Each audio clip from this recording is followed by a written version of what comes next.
Welcome back, friends. Today we're going to talk about slope-intercept. Slope-intercept. Remember, we've been talking about that. That is right over here, y equals mx plus b. So our goal is going to be, can we get into y equals mx plus b if we've been given, and they're going to tell us the slope, m, and a point. Well, a point is just a coordinate. Think about a coordinate. A coordinate is just x and y. So we've been working with several different formulas. We have our slope formula, don't forget, m equals y2 minus y1 over x2 minus x1, the change in y over the change in x. We've talked about special lines, Hoy and Bucks. Horizontal, slope of 0, y equals is the equation. Vux, a vertical line straight up and down. The slope is undefined, remember, too much fun. And then the equation is x equals. So we got to keep those in mind while we're working, but we really want to focus today on y equals mx plus b. So here's our steps. If we want to write the equation of a line that passes through the given slope and point in slope-intercept form, first we need to recognize that the slope has been given to us. We need to say, yes, it says m equals. Okay, I know my slope. And then it says find the y-intercept.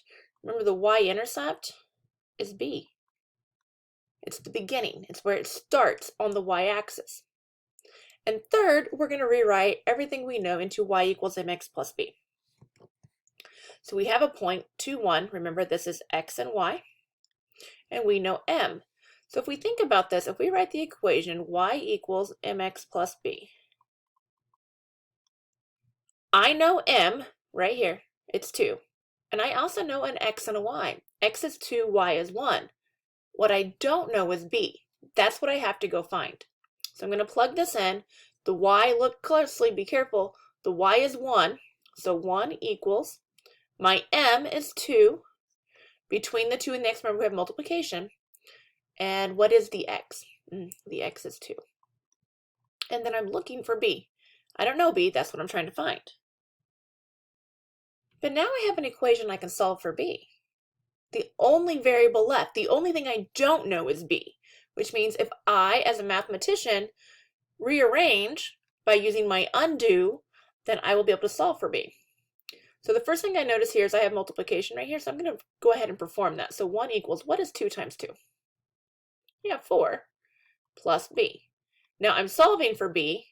Attached to b, remember I only focus on what's on the same side as b. Attached to b on the same side as b is this positive 4. It's not being multiplied to b, it's being added on to b. So this positive 4 needs to move. How do I undo plus 4 or positive 4? Subtract 4. And what I do to one side of an equation, I must do to the other. So 1 minus 4, negative 3 equals.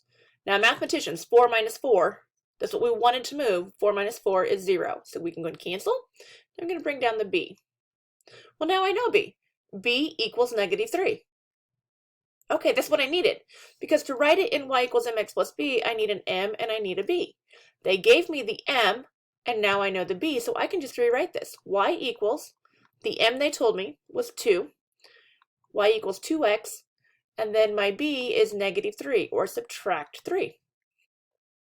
So the key here is to take the information you do know, plug it in to find b, and then the third step is just to rewrite it using y equals mx plus b. Let's try another one. All right, I've been given a point, so this would be x and y. I've been given an m. I know my slope. Let's use y equals mx plus b to find this. Y equals, I'm going to go and write it so I put it all in the right order. Y, what is y? Y is 3. Equals. What is m? Negative 1. Remember, this is multiplication. What is my x value? 4. And b is what I'm looking for, so I'm going to say, go ahead, plus b. Just like it's written in the equation. Okay? Now I'm looking for b, so I got to move all this stuff away. But first I'm going to multiply it to make it easier. So 3 equals negative 1 times 4. Negative 4. Then I still have plus b. I'm solving for b, so I'm only interested what's on the same side as b. Well, this negative 4 is. How do I move a negative 4 this negative 4 is really just kind of being added on. It's negative. So I need the opposite of negative 4. I'm going to add 4. What do I do to one side? I must do to the other. 3 plus 4 is 7 equals. Mathematicians, negative 4 plus 4. Negative 4 plus 4. Additive inverses. Those are 0. Okay. We're keeping the positive b plus b. Now, my equation, y equals mx plus b. I need an m. Do I have one? It's right there. We'll go ahead and write negative 1x.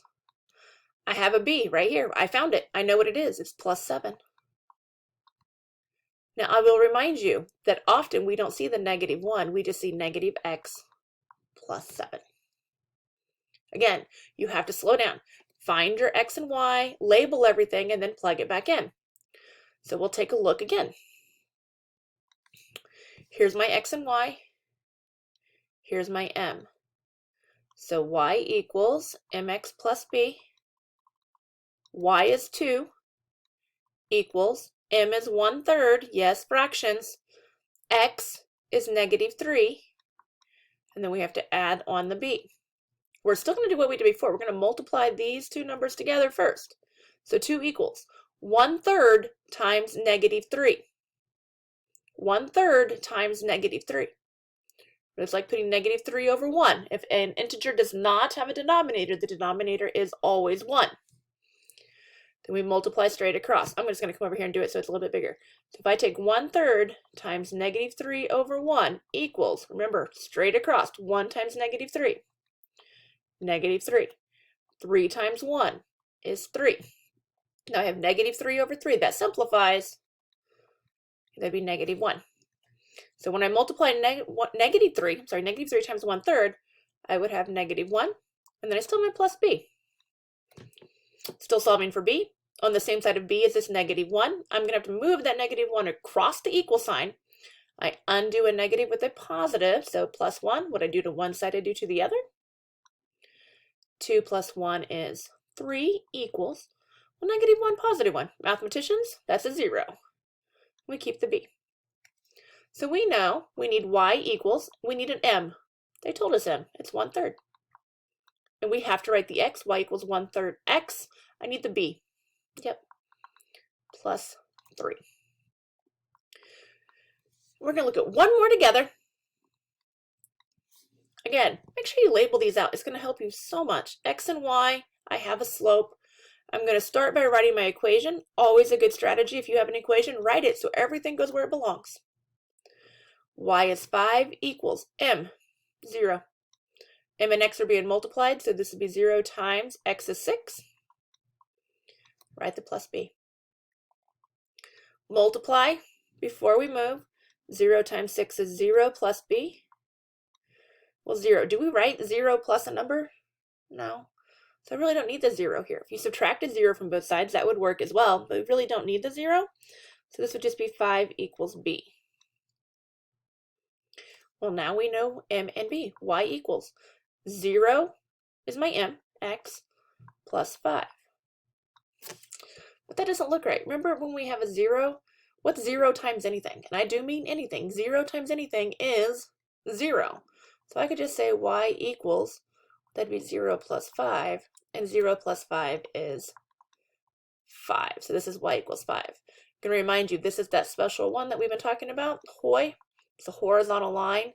My slope, it told me here, was 0. And my equation would be y equals 5. So how do we write in y equals mx plus b? Make sure you refer back to your notes here while you're working your practice. If the slope is given, we use one of the points, the coordinate, and the slope. We plug it in and find b. Once we know b, we just rewrite the entire equation saying, well, y equals, I'm going to plug in the m, and I'm going to plug in the b. And that's all we need.